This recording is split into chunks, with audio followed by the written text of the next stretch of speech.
Well, ladies and gentlemen, a legend has called it quits today. Quarterback Ryan Fitzpatrick has retired from the NFL after 17 seasons. And what sticks out to me about Ryan Fitzpatrick is that he played 7 times against the Eagles with 7 different teams. His first meeting with the Eagles came in 2005. He was quarterback for the St. Louis Rams. He lost that game. Then he meets the Eagles again in 2008. This time, he's quarterback for the Cincinnati Bengals. That game ended in a tie. And Donovan McNabb, after the game, he very infamously admitted to the public that he didn't know that NFL games could end in ties. So that drew widespread scrutiny.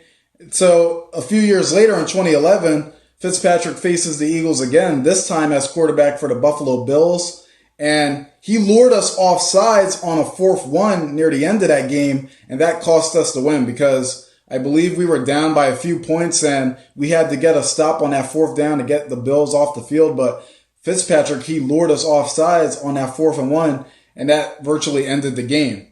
And that was part of the Dream Team season, 2011. That was the season where we picked up Vince Young, Nnamdi Asomugha. We were trying to build this like super team, all these big name free agent signings, and we finished like 8-8. And most of the wins were near the end of the year. That year sucked. The Dream Team year sucked. And hopefully we learned from that experience that we're not going to just openly declare that we're going to win the Super Bowl every year. We're not like a certain other fan base, if you know what I mean. But anyway, so after that, he meets the Eagles in 2014 as quarterback for the Houston Texans. He lost that game, although in that same game, Nick Foles got injured, and that really hurt our 2014 season because we were 6-2 with Nick Foles. And after he got injured, we had Mark Sanchez at quarterback, and he did have a nice game against the Cowboys on Thanksgiving, but it wasn't the same as Nick Foles, and we eventually finished 10-6. We collapsed in the final few games, and the Cowboys won the division. So after that, he meets the Eagles in 2015 as quarterback for the New York Jets, and he loses that game.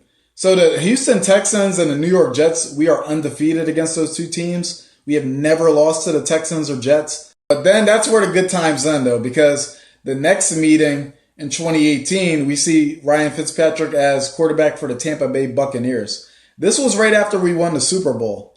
And I believe on the very first play, the very first offensive play for the Tampa Bay Buccaneers, Ryan Fitzpatrick threw a 75-yard touchdown to Deshaun Jackson.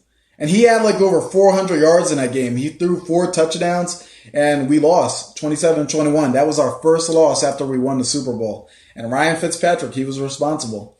Him and Deshaun Jackson, they killed us that day.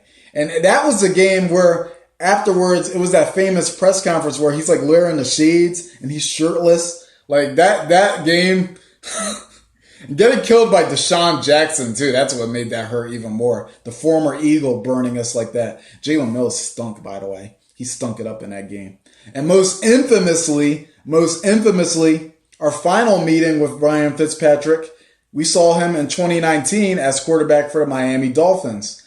And in a game where we were up 10-0 early, we eventually lost 38-31 or 37-31, something like that. That game, we were up 10-0, and then it just fell apart. The Dolphins ran this freaking crazy trick play where the kicker threw a touchdown pass to the punter. And I believe in that game, Ryan Fitzpatrick had like 365 yards. Devontae Parker killed us in that game. It was embarrassing. I felt that was one of the most embarrassing losses that I had ever seen as an Eagles fan. It was ugly. More Eagles fans were in that stadium than Dolphins fans, and we choked. We blew it. We were up like 28-14 later on. We were up 10-0. Then later we were up 28-14, and we lost. It was crazy. And Carson Wentz, he played a good game, but the defense was atrocious. We got burned. The second consecutive time that Ryan Fitzpatrick burned us, it was just horrible to watch. It's horrible to watch, but there is good news to that story, though, because after that loss, the Eagles went 4-0 in their remaining games to clinch the NFC East and reach the playoffs. So Ryan Fitzpatrick, he ended his career with a 3-1 record against the Philadelphia Eagles. 3 wins, 3 losses, 1 tie. And even though it's a 500 record, he lost as much as he won. He really burned us in some of these games, like the Buccaneers and the Dolphins games. That guy, he really laid it out on us. Like that guy, he did some damage against the Eagles. That guy, he was a menace whenever he was facing Philly. And besides when he played the Eagles, he had some other famous moments like that comeback against the Patriots in 2011 when he was quarterback for the Bills. And then in 2019, he goes into Gillette Stadium and beats the Patriots. He beats the Patriots at Gillette Stadium in 2019. That game cost the Patriots a bye. And eventually they lost in the first round of the playoffs to the Tennessee Titans. That was the final season for Brady in New England. So you could argue that, well, no, you can't argue. It's fact. Ryan Fitzpatrick helped end the Patriots dynasty. He helped end the New England Patriots dynasty. And then the game against the Raiders with the Dolphins where he's getting face masks and somehow he threw that insane completion to Mac Hollins, a former Eagle, and the Dolphins improbably win that game.